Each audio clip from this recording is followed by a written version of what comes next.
What is up, everyone? So now I'm just starting the vlog. You know what? I got some food. I went naughty with it. You know, got some Sonic. Right away in the morning, though, I'm gonna go hit my Walmart up, unless I get a run right away. But hit the Walmart up, walk 4 to 7 miles. That's what I usually get in. Yeah. So yeah, I filled up my tank. I wanted it full. I don't know why it did that, but it just stopped filling. You know how you can let it fill and then it just stopped. But this is Seth Leroy Hustle Adventures. I don't know if I even said that yet, but it's gonna be a good night. I like Fargo. Last time I was here, at least I got good vibes because it went really well. So, but never expectations because this industry is so random. But yeah, I just wanted to start the vlog, you know, because I like showing, you know, what we got going on. I'm watching some shows, eating some food, gonna get my bed ready. I might say what up before bed, but just take you guys on the journey starting from this point. So everyone have a good day, and thank you for watching. So this is what I do when I'm setting up for the end of the night. I first put up my frost guard. This link is in the description. It keeps ice and snow. It just keeps your windshield nice, and it's, you know, obviously for privacy. I tip this every time because then when I lay the mat down, that's the foundation for my mattress. Then next what I do is I put my mattress and then I snug it in there tight, snug it in there, snug it in there, boom boom. Then I put up my really pretty towels, you know, for some more privacy.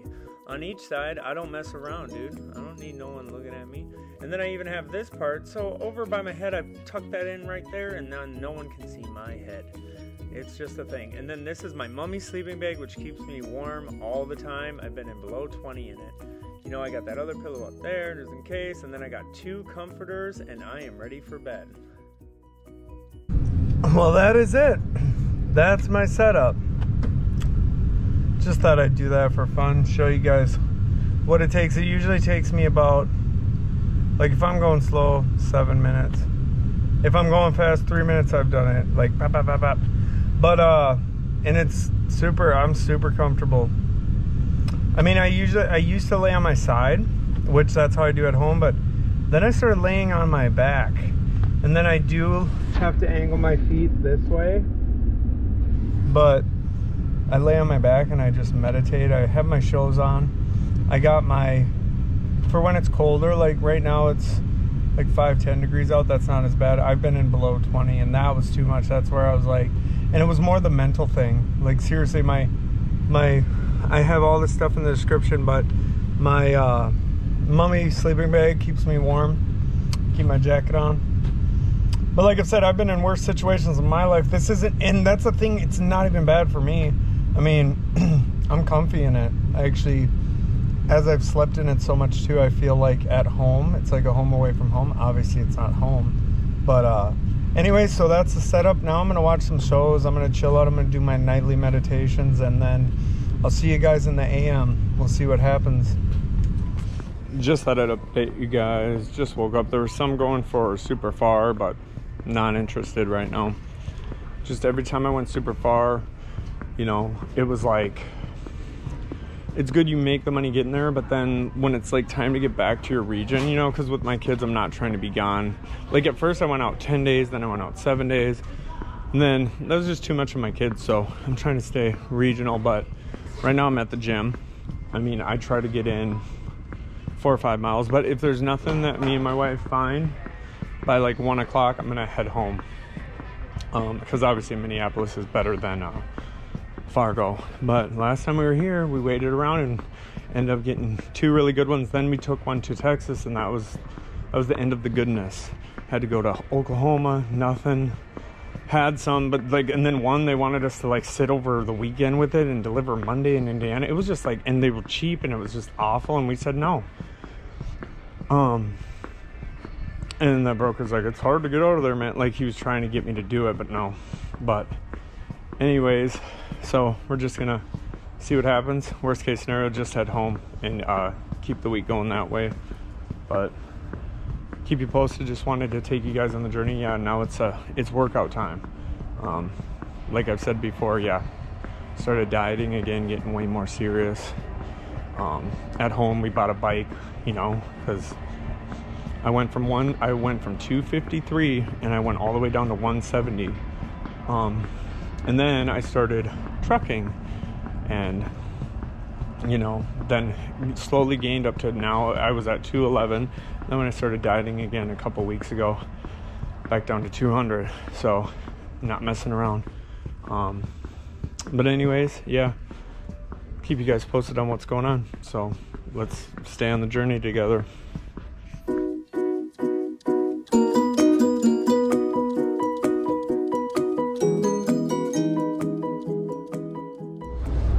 Well, here's the plan. I just walked 8,195 steps. That's 3.8 miles. Not bad. I'm gonna start heading home because I live right by Minneapolis, so you know it's a bigger city, and nothing's came out. But a lot of the stuff when I was in Fargo came out in the evening more. But the temperature's supposed to drop more tonight, which I'm fine with. But it's like, might as well go home, chill with the kids and wife while we look for other ones. You know, and just see what happens. Try to get one to a better area. I mean, last time we did decent here, but also sitting and just waiting instead of just going home for 60 bucks when we already really profited a lot off the last one. It's sort of like, that's why everything depends on something, you know, like there's so many variables. Like I was watching Everything Apex, and he was talking about that too, and shout out to Apex, Everything Apex, because he commented on some of them, and that was cool because we watch him, and we watched him a lot too when we were deciding this, and I still watch him. But it's just like there's so many variables all the time when people are asking how much can I make, how can I, we can just put out what we have done and what has worked for us and what we don't like, what states we don't like, and that's all we can do. But anyways, let's get out on the road right now. Let's get driving and just get towards that area, and I'll update you guys with what's happening. Well, it was a good idea to come home. I came home, I ate burritos. I got one burrito in the car. But anyways, my kid's truck is behind me, so I always have to pull up, back up. But anyways, this one's for $800, and it's 730 miles. So, and that's why I say, get on the internet, figure it out, because trust me, there's loads out there. That's why I tell everyone the same thing. You hit up all the logistics people, you hit up all the dispatching companies, and then you find ones that are no obligation. Just get out there. And it can be really stressful, really annoying, but yeah, this is a good one. That's why last time we did stay in Fargo and did good, but we just had a feeling. We're like, all right, let's just get out of here. Nothing came out. One for like Alabama, one for Tennessee, and we almost had one we were going to take for Tennessee, and another one for Chicago. But we got this one in Indiana. It's by Louisville, so go there after. But anyways, let's get on the road. Let's go, let's go, let's go. Pickup is in Sartell, Minnesota. Let's go, let's go, let's go.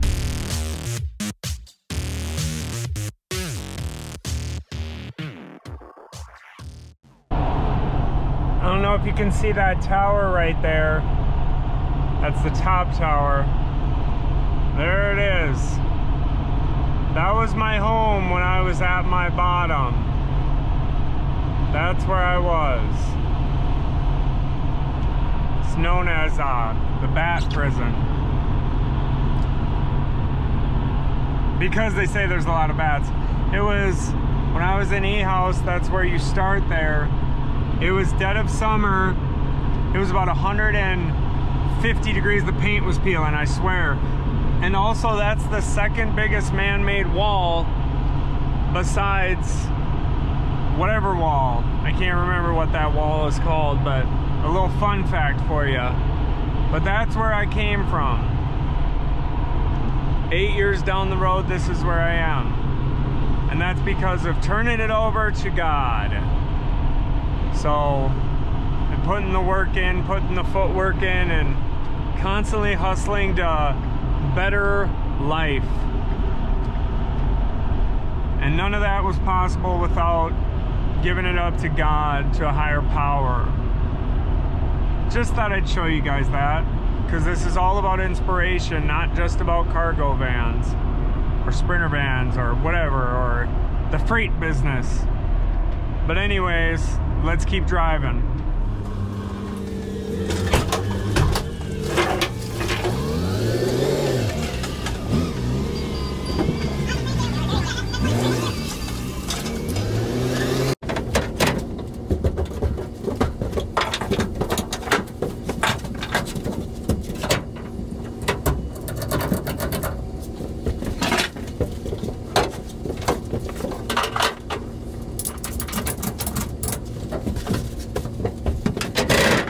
Well, there we have it. We are all loaded up.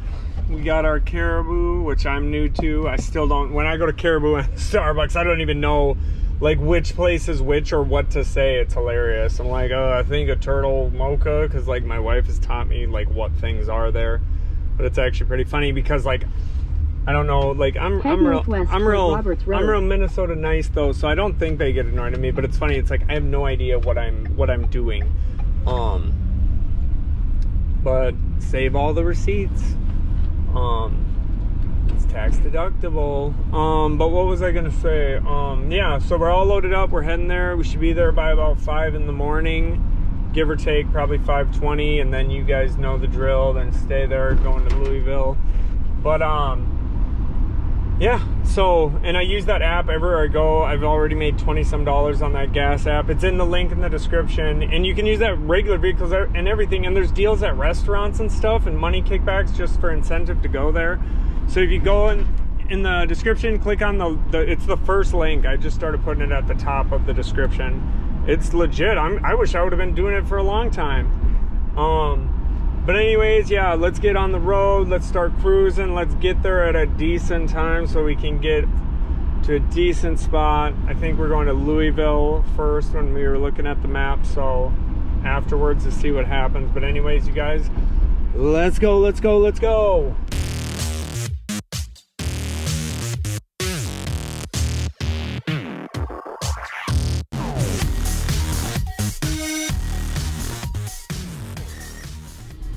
What's up, you guys? Just thought I'd update you. So it is 5:14 in the morning. One thing that, like I said, like it's not all peaches and cream when you're on the road. One thing that annoys me, okay, the broker says direct, the broker says, you know, yeah, right there, you know, so I get here 5:14, think, oh, I can get to sleep at a good time, you know, so I don't sleep through most of the day, or not most of the day, but you know what I mean. And then you get to places sometimes, and like this one, they're like, oh, not till 7. It's like, that's what I mean. Like, that's why you gotta be ready. And this is something that frustrates me because it's like, you know what I mean? It's like, come on, dude. Like, because they're supposed to be in touch with the customer and make sure that it's okay. Just because it's a 24-hour facility and it's super serious. Like, I went to one gate and they're like, oh, it's a different gate. And then I go to this gate and the security's so serious. And it's like, that I don't mind. But I'm just saying, like, when they're high-end, not high-end, God, what's the word? If you've seen them a couple of my vlogs ago, the broker didn't even set anything up. And it was like an army base and like a nuclear testing site. High profile, whatever, I can't think of the right word, secured location, that's it. They need to like figure it out, like, and always they shouldn't just figure out if it's a 24-hour facility. They should see if you are able to be loaded at that time. That's what frustrates me, but I guess I'll get back to you guys once I'm loaded. But it just really affects my next day, you know what I mean? That's what's frustrating to me. And this was really good pay. Gonna make $800 off this. Or not 800. This one was for 800. Gonna make like 500 profit or something. So, or no, 4 something. And then the last one was 400 about profit. So that's 800 in 2 days, which is amazing. Grateful, but it's just this really messes me up in terms of that. You know. That's one thing you'll deal with. Brokers not figuring out, like, that's their whole point, is to talk to the customer and figure out what time, or like when they're open or when they're receiving, but it's very frustrating. That's all.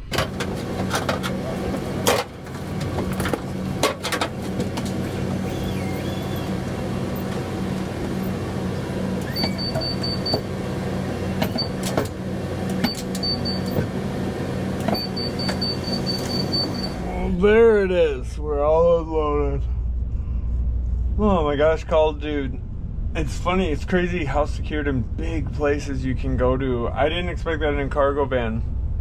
I really didn't. I know you can deliver things anywhere, but I just always assumed it'd be like smaller businesses that did it, but this place was insanely huge. Their map was hilarious though. Like being so technical with everything, and then too, I go to finally find a door after driving all around. You know, like I've always said in a lot of videos, just talk to people who work there. Even if they don't seem like they want to talk to you. Like I just pulled up, these one guys were walking, and they were nice though once I talked to them, but you could tell they weren't interested in talking even. But I'm just like, hey, where is this spot? And then they pointed over this direction. I go, I park at this one door, I walk up to the door, can't get in. I'm seeing employees in there. I'm trying to like get their attention. No one's. So then I called the contact number, and then I'm like, oh, I'm at this door with this sign above it. He goes, there's about 100 doors here. And then I'm like, he was nice enough, like once he unloaded me and stuff, but it was funny. I'm like, well, it's got a huge sign that says this. And it was funny, he's like, still, man, there's 100 doors. But then as I drove, and then I parked over there, and then he came waving me over here. But anyways, what I'm saying is it was funny. So then when I drove around, I didn't see any other door with the giant sign I was saying. So it was sort of like, I feel like he had to have known where I was. I was right next to this door, so then I ended up going around there. But really, I was right next to this door. But at the other overhang door, that was literally right here. So I don't know how he was saying, like, I don't know, man, there's 100 doors. I was like, 100 doors? This door has a giant sign. I said a giant blue and green sign that says what it says. I mean, very distinct big ass sign, but whatever, dude. I'm just happy to be done with it. It was good money though, but so well worth it. But I'm definitely grateful. Definitely grateful. But I'm gonna get on the road now, and I'll keep you guys posted on what's going on. I'm gonna get to a rest stop. I'm gonna, you know, reset my bearings, see what's going on. I did get a little bit of a nap, like 40 minutes while I waited, but I was upset. The broker said, oh, normally people aren't this fast and super early, and I've had that happen, not like tooting my own horn, but I've had that happen a couple times where, you know, something was like that, and then, you know, when I contacted the broker, or when the broker, because the broker again messaged me, oh, what's your time? Can I get the bill of lading, whatever sent? And then so they're good at texting and stuff, you know. I mean, some don't, but some text too much. They'll be blowing up your phone. But I said, yeah, I've been here since 5:13. He's like, oh my gosh, you were early. It's like, well, it said direct, but whatever. Like I said, let's keep hustling, everybody. I appreciate everyone watching. And yeah, see, there's hard runs, and then there's ones that are just smooth, good timing, no big deal. But I'm always super early at everything, because that's, you know, that's the best way to do it. I don't know how people are so late. I was just like that at my straight truck job too. Like, people were always late. People would just lollygag around, but I've never been into that. But anyways, you guys have a beautiful day, night, evening, whatever's going on, and I'll get back to you when we figure out what's going on next.